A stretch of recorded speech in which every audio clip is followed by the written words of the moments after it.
Hi, this is David Sable at Spirituality and Work, and in this video we're going to talk about the weekly assignments. They're a little different than the weekly assignments you may be used to from other courses, even different than some of the courses that I've done with some of you in the past. It's going to begin with meditation, mindfulness meditation. And why do we want to introduce mindfulness meditation? The reason is so that we can begin the assignment with a clear mind, a settled mind.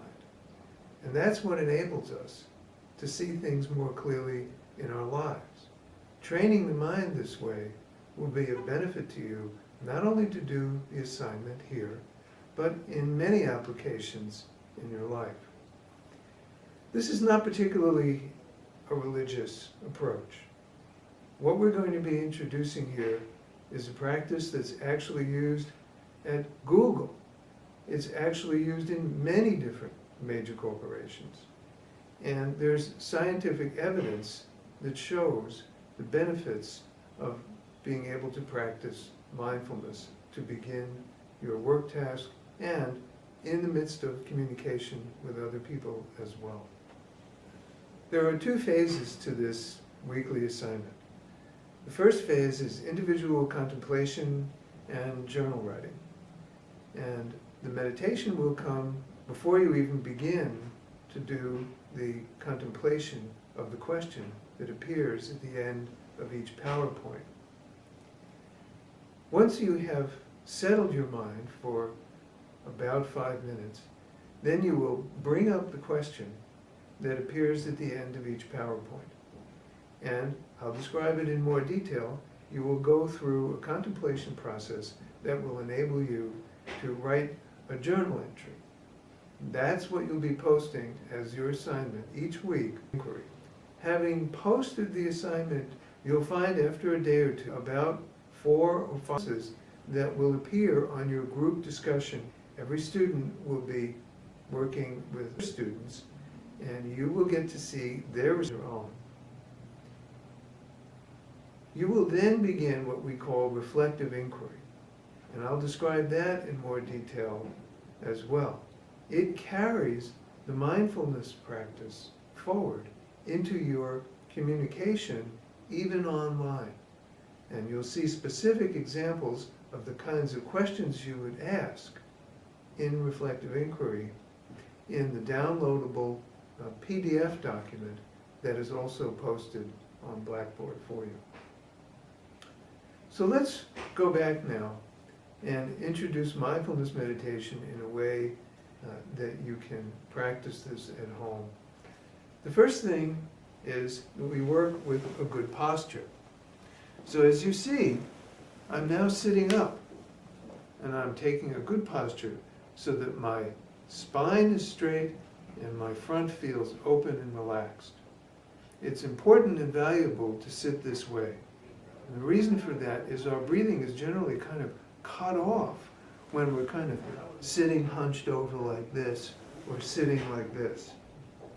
In this case, if we want to be able to really clear our mind and develop some, we could say, some attention that is more powerful than just casual attention, sitting up and taking a good posture makes a difference.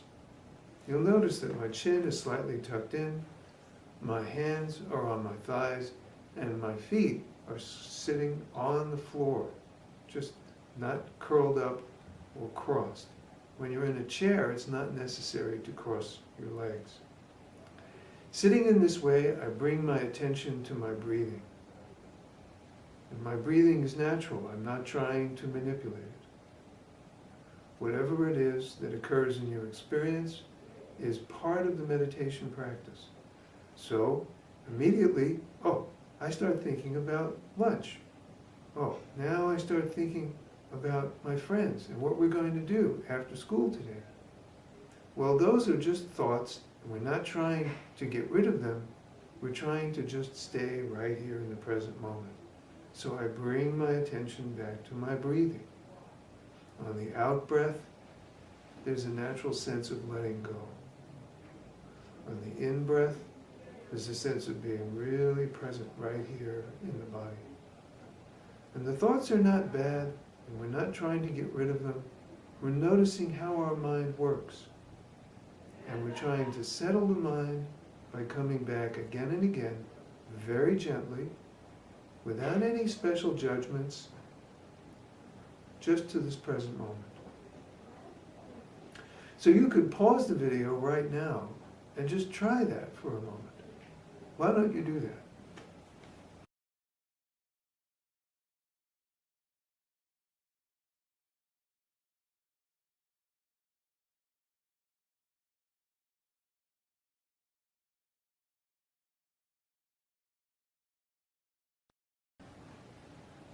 Now, having done that for a few moments, the next part of this is to transfer our attention from the breathing to the contemplation question.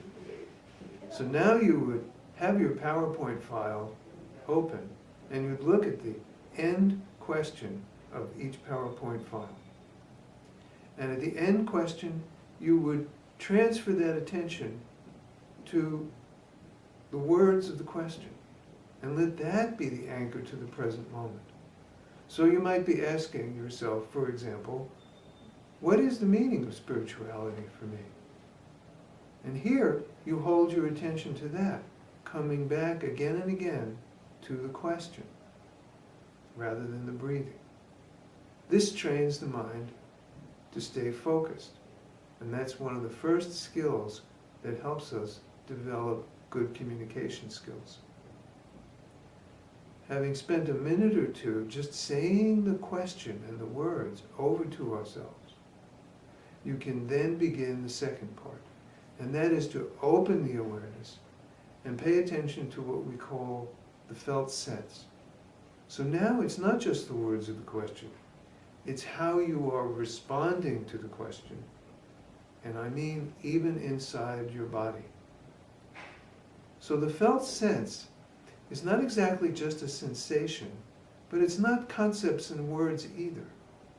It's how your body knows what it knows. It's how you hold questions and how you hold your whole life situation. This kind of knowing is a little different than we're used to in the academic world. But it's actually always going on and influencing our reasoning, what we think of things, all the judgments we make. Here, we're including it, and we're becoming mindful of the felt sense. So here's the question. I've said it over to myself. What is the meaning of spirituality? And now I'm paying attention to how that makes me feel underneath, even though I might not have words for it yet. And it's at that point that I begin to take another moment, and you can do this for less time, just maybe 1 to 2 minutes, just paying attention to the felt sense. Having done that, you can begin to find the words that are fresh, that actually capture your experience of what this question means to you.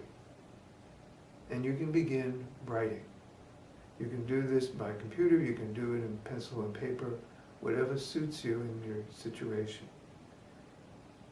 And we're not looking here for a long essay, no more than a page, a couple of paragraphs. It's not a word count. I'm looking for the quality of your communication, not so much the quantity of your communication. So before I go on to talk about the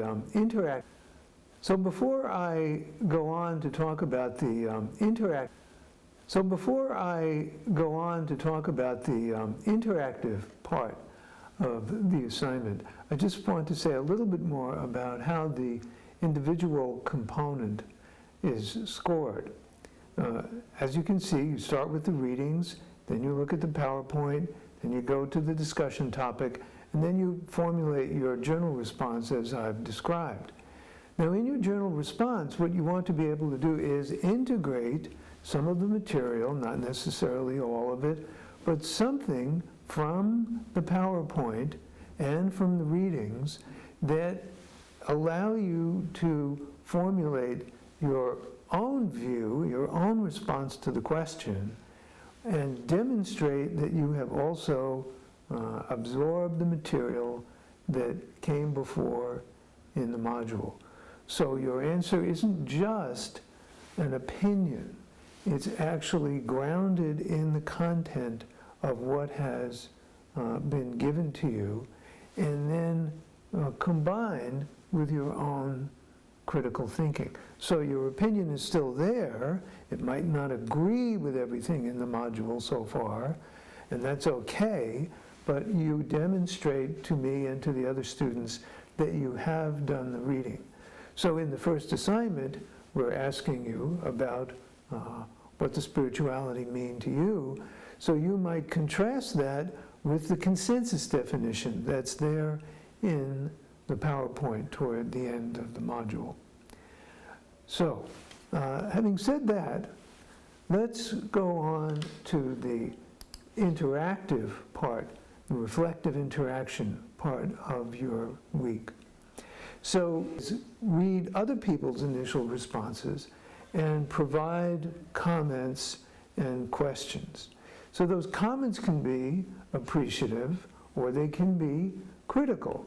Critical doesn't necessarily mean negative. It could be constructive criticism about what someone else has said.